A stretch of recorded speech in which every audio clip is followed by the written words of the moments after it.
I usually don't make videos like this, but I think this is another poor decision from the government. And what's even more surprising is because they've said it has got less than 45 days before it comes into effect. Yes, the government has reportedly agreed to ban future borrowing through SMSF for residential properties. And now, thinking logically, for years, Australians have been encouraged to take responsibility to plan for their own retirement. They build wealth, and then that reduces the reliance on the pension what they can get. And they also create this long-term financial security for them and their family.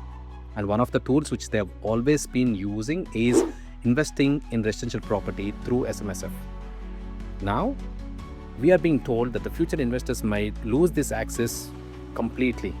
The question I keep asking myself is, how does reducing investment options improve retirement outcomes for people? And how does removing buyers from the market improve housing supply? I just don't understand this. This is going to cause such a big issue over a period of time, mainly for the renters, which I believe is a short term, but there will be an impact for people who are wanting to retire, people planning for their retirement by the time they turn 60, 65, whatever. They probably have to push their retirement even more, because every single way how we are seeing, the government make it very, very hard.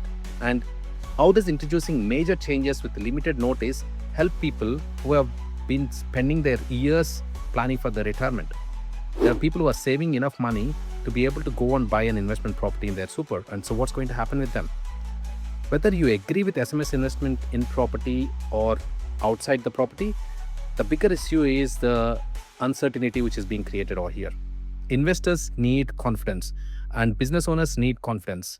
Australians planning for their retirement need a lot more confidence because they're putting their hard-earned money and they're doing a lot of sacrifices to do this. And constant rule changing creates the exact opposite, and that's what's happening right now. The wealthiest investors I know aren't really worried about this, but I feel for the people who are mom and dad investors, who are working class couples, they are the ones who are going to get impacted by this. And this is where real conversations should be happening, and this is where somehow it has to be heard among the public, and it has to be put back to the government to say that, you know what, think about the changes what you're making. This is where I think real conversations should be happening. What do you think?